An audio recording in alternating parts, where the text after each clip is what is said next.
You have a president that is openly just a criminal, like not just the convictions he's got, consistently breaking laws, ignoring court orders, violating the Constitution, and doing it all because he really is seeking this retribution that he campaigned on. He said, "I will be your retribution." And so this idea that we don't care how many people get hurt, we don't care how we prostitute our service members, thinking that you have your own special little army that's for you. I mean, it is sick. It is really sick. And anybody that supports it is also sick. And so, we've got a mental health crisis in this country.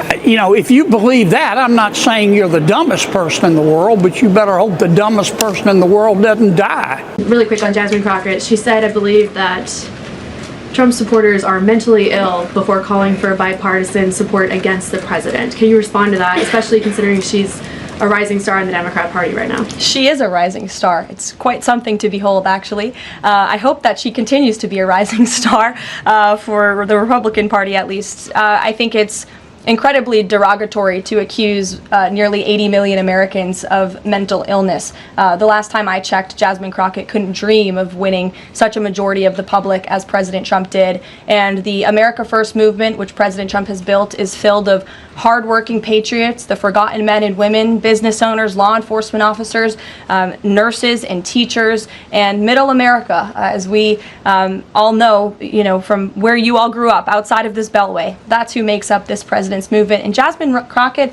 should go to a Trump rally sometime and she can see it for herself. Jennifer. You have a president that is openly just a criminal, like not just the convictions he's got, consistently breaking laws, ignoring court orders, violating the Constitution, and doing it all because he really is seeking this retribution that he campaigned on.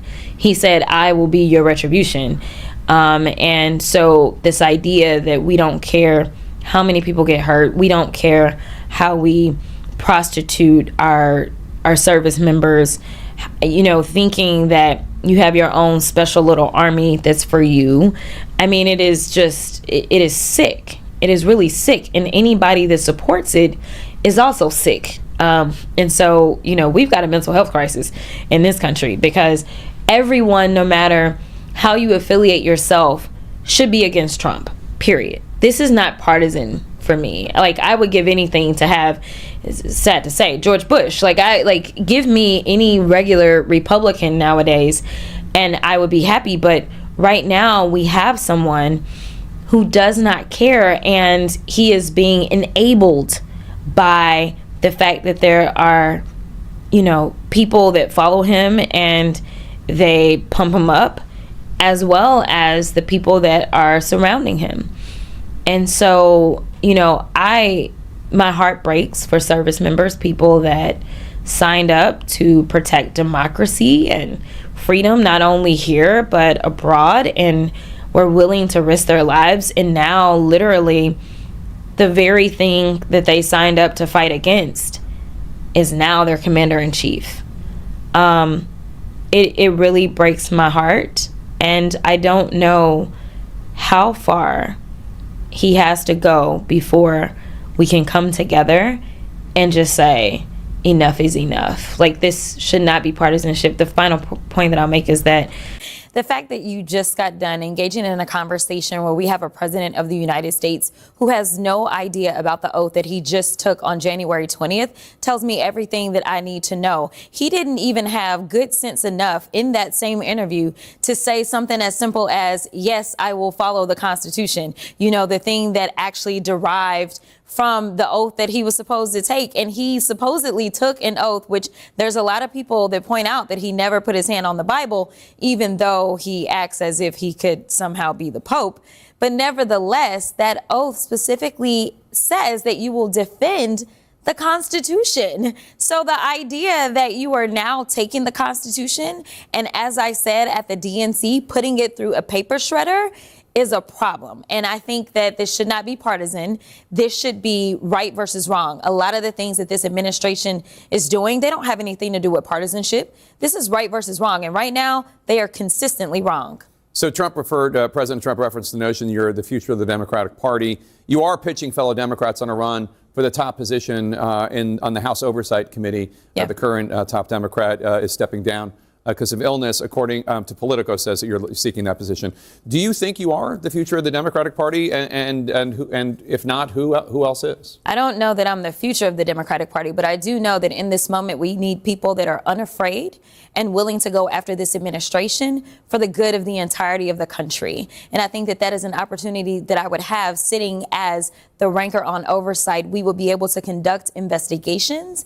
And as they are not wanting the American people to know about things such as what's going on with FAA, as you were just talking about Newark, or what's going on as it relates to our food, or what's going on as it relates to these firings and how that is impacting, say, our veterans that are trying to go and seek the treatment that they need. They don't want to be transparent and open with the American people. And I want to do that. I want to make sure that we are shining a light on all the darkness that they are bringing to our country right now. So President Trump says his administration's latest self-deportation policy will allow some migrants a potential path back to the U.S. DHS also says it will pay an additional $1,000 to people who verify that they have left the U.S., people in this country illegally, who have left the U.S.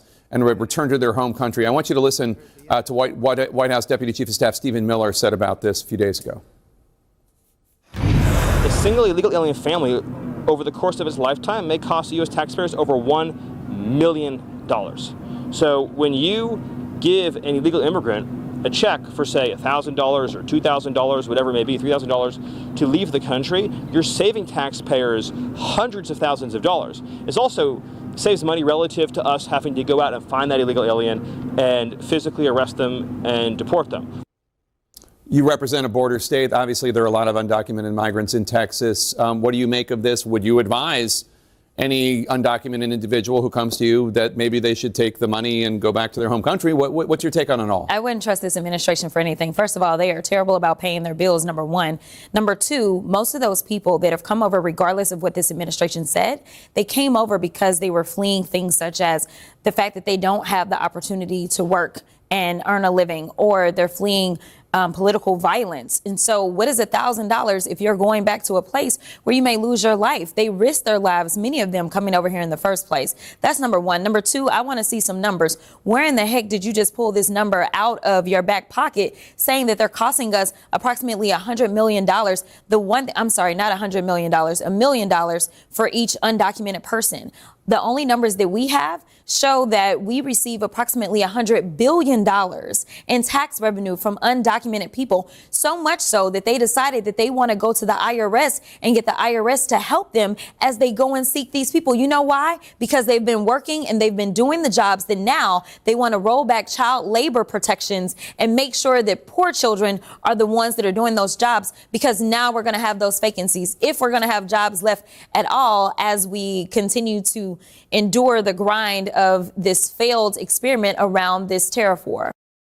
I want to ask you, the U.S. Department of Education says it's going to restart collecting federal student loans in default starting today. This impacts about 5 million Americans. You've been outspoken against this. And I know, look, COVID, inflation, and now tariffs and uncertainty on the stock market. Yeah. It's a tough time for a lot of people out there. But what do you say to critics who say, look, I paid off my student loans, why can't these people pay off theirs?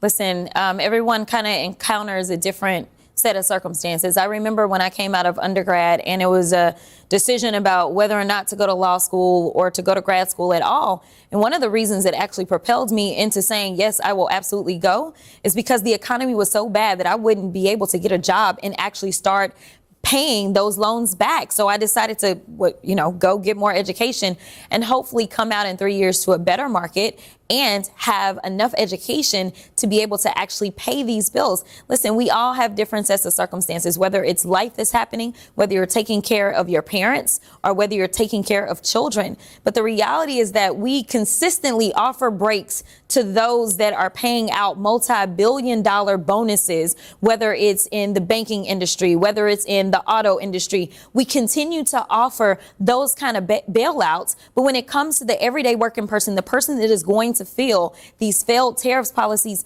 the most, as they are doing a historic amount of firings in our federal government, which means that it's not just going to impact those that are being fired. It's going to impact those restaurants in those areas where those workers would normally go. It's going to impact those grocery stores where they normally shop and the places that they go and buy clothes. So listen, everyone is about to be hurt.